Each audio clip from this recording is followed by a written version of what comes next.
जहाँ एक तरफ इंसानों को उनके कर्म से पहचाना जाना चाहिए, वहाँ आज भी इंसान को धर्म के नाम पर बांटा क्यों जा रहा है। नमस्कार, दी लल्लन टॉप पर मैं सोनाली। तेजस्वी सूर्या बेंगलुरु दक्षिण सीट से बीजेपी सांसद हैं और विवादित बयानों को लेकर अक्सर चर्चा में रहते हैं। अब की बार इन्होंने फिर ऐसा कुछ कह दिया है जिसके कारण सोशल मीडिया पर लोग इनको खरी खोटी सुना रहे हैं। पूरा मामला क्या है, चलिए जानते हैं। कोरोना वायरस के संक्रमण और बढ़ते संक्रमण के बीच देश का बुरा हाल है। बेंगलुरु भी इससे कोई अछूता नहीं रहा है। वहां भी मेडिकल सेवाओं की, बेड्स की, ऑक्सीजन की, दवाइयों की कमी है, किल्लत देखी जा रही है।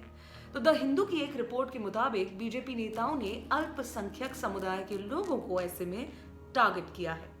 बीजेपी विधायकों और सांसद तेजस्वी ने साउथ जोन में बेड आवंटन में भ्रष्टाचार का पर्दाफाश करने की कोशिश की और इसी कोशिश में वॉर रूम में काम करने वाले अल्पसंख्यक समुदाय के लोगों के खिलाफ सांप्रदायिक बयानबाजी भी की।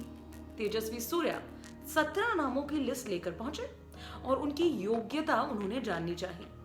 विधायक सतीश रेड्डी और रवि सुब्रमण्यम ने इस बात पर आपत्ति जताई। कहा कि एक ही समुदाय के इतने लोगों की नियुक्ति वॉर रूम में क्यों हुई है। सवाल उठाए गए। बीजेपी नेताओं के ये भड़काऊ बयान तेजस्वी सूर्या के सोशल मीडिया पेज पर लाइव स्ट्रीमिंग के दौरान के हैं। द हिंदू ने सूत्रों के हवाले से ये भी बताया कि साउथ जोन में 120 से ज्यादा कर्मचारी काम करते हैं। इनमें से 17 अल्पसंख्यक समुदाय से थे। बीजेपी नेताओं के साथ आमना सामना होने के बाद अधिकतर को हटा दिया गया। इस मामले को लेकर सोशल मीडिया पर लोग सवाल कर रहे हैं। काफी सारे सवाल उठाए जा रहे हैं कि अल्पसंख्यक समुदाय के लोग वॉर रूम में काम क्यों नहीं कर सकते। डॉक्टर सारा हक ने ट्वीट करके ये भी लिखा है कि तेजस्वी सूर्या देश में सबसे अधिक सांप्रदायिक आदमी है। मैं एक डेंटिस्ट हूँ और अपने सहकर्मियों का अपमान कतई बर्दाश्त नहीं कर सकती। चूंकि वो मुस्लिम लड़के थे तो आपको वहां माहौल बनाना था। डेंटिस्ट और BAMS को वहां काम के लिए बुलाया गया था। संगीता ने ट्वीट करके लिखा है, तेजस्वी सूर्या को ऐसे वक्त में मुस्लिम कर्मचारियों की नियुक्ति से क्या दिक्कत है। ये उनकी प्राथमिकता है। महामारी के दौरान सांप्रदायिक राजनीति करना बहुत शर्म की बात है। रिजवान अरशद शिवाजी नगर से विधायक है।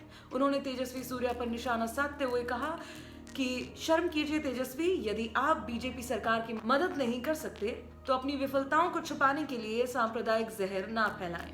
रिजवान ने आगे कहा कि वॉर रूम में 222 लोग काम करते हैं, लेकिन तेजस्वी और उनके साथियों ने 17 मुस्लिम लोगों के ही नाम लिए। फ्रंटलाइन वर्कर्स में हजारों मुस्लिम लोग हैं, डॉक्टर से लेकर मेडिकल स्टाफ तक। सभी हिंदू, क्रिश्चियन और सिख समुदाय के लोग एक साथ मिलकर समाज के लिए काम कर रहे हैं। सांप्रदायिक बकवास को कहीं और फैलाएं। BBMP अस्पताल का इस सब से लेकिन क्या कनेक्शन है? तो मीडिया रिपोर्ट्स के मुताबिक पिछले कुछ दिनों से बृहद बेंगलुरु महानगर पालिका यानी कि BBMP में बेड की किल्लत देखी जा रही थी। अब हर वक्त अस्पतालों के बेड्स भरे मिले रहते थे। द हिंदू की एक रिपोर्ट के मुताबिक सुषमा गौड़ा पिछले 6 दिनों से अस्पताल में सरकारी बेड्स का इंतजार कर रही थी और अंत में बेड नहीं मिलने की वजह से उनके भाई की मौत हो गई थी। तेजस्वी सूर्या का दावा है कि बेड को लेकर घोटाला किया जा रहा था। बेड्स खाली होते ही उसे ब्लॉक करके उसे बेचा जा रहा था। अगर पैसे और प्रभावी लोगों के लिए ही बेड है तो हेल्पलाइन नंबर चलाने का क्या नाटक है। मामले को लेकर बेंगलुरु के कमिश्नर कमल पंत ने बताया कि BBMP में बेड मामले को लेकर केस दर्ज कर लिया गया है। अभी तक 2 लोगों को गिरफ्तार किया जा चुका है और अन्य लोगों से धोखाधड़ी को लेकर पूछताछ जारी है। मामले की जांच की जा रही है। वैसे 4 मई की देर रात एक ट्वीट कर तेजस्वी ने दावा किया था कि जिस BBMP अस्पताल में सरकारी कोटा से एक भी बेड खाली नहीं दिख रहा था, वहां अब 1504 बेड खाली है। द हिंदू से बात करते हुए एक सीनियर अधिकारी ने यह भी बताया कि सॉफ्टवेयर में मैनुअल्स को बदलना इतना ज्यादा आसान नहीं था, लेकिन अब जो चीजें सामने आई हैं उसमें स्पष्ट तौर पर बेड ब्लॉकिंग नजर आ रही है। ऑक्सीजन और ICU बेड के जरिए पैसा बनाने की कोशिशें जारी थी, लेकिन ये बहुत बड़े स्तर पर नहीं हो सकता। देखते रहिए दी लल्लन टॉप। मैं हूं सोनाली। ये खबर आपके लिए लिखी थी हमारे साथी आदित्य ने। धन्यवाद। इस समय में कोरोना वायरस से बचने के लिए सभी प्रोटोकॉल्स को फॉलो करें। अगर आप कोविड-19 से रिकवर कर चुके हैं तो प्लाज्मा डोनेट करना ना भूलें।